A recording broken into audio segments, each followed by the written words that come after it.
মসজিদে যতক্ষণ বসা থাকে এক ফেরেশতা ডাইনে বৈশা চোখের পানি জড়াইতে থাকে, আল্লাহুম্মা গফিরলা, আল্লাহ আরে মাফ করে দেন না। আল্লাহ বলে তোরা তো আইলো গেল কি, আপনার ঘরেই তো বের হইছে, আমাকে জিজ্ঞাসা করেন কেন তোর দিলে এত ব্যথা কেন? আপনার ঘরেই তো বের হইছে, বন্দা তো আপনারই সৃষ্টি, সেরা তো আপনিই বানাইছেন। ও যদিও না কান্দে তো আমি ওর পক্ষ হয়ে একটু কান্দতেছি, অসুবিধা কি? আরেকজন বলে আল্লাহুম্মা আরহাম আলাইহি, আল্লাহর উপরে দয়া করেন না। আপনার ঘরে বসে রইল, তারপরে যদি দয়া না করেন তো বাজারে গেলে করবেন, ওটা তো দয়ার জায়গাই না। কি করে না করে না দোয়া? যতক্ষণ মসজিদে বসে থাকে আরেকজন নামাজের সওয়াব লিখতে থাকে।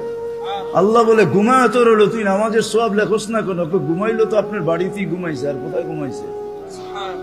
সওয়াব লিখবো না তো লিখবো না কেন? এটাও ফেরেশতা চালায়। আপনি ভাবেন শ্বাস প্রশ্বাস এমনি নেন? কন্ট্রোল রুম আছে, কন্ট্রোল রুম। হ্যাঁ, হাবায়েক ফি আখবারিল মালায়েক কিতাবে আছে, জালালউদ্দিন সুয়ুতি রহমাতুল্লাহ আলাইহি লেখা। যখন শ্বাস নেই তো ফেরেশতা বলে আল্লাহ আমসিকা ওয়াতরুক, বন্ধ করে দিব না খোলা রাখবো?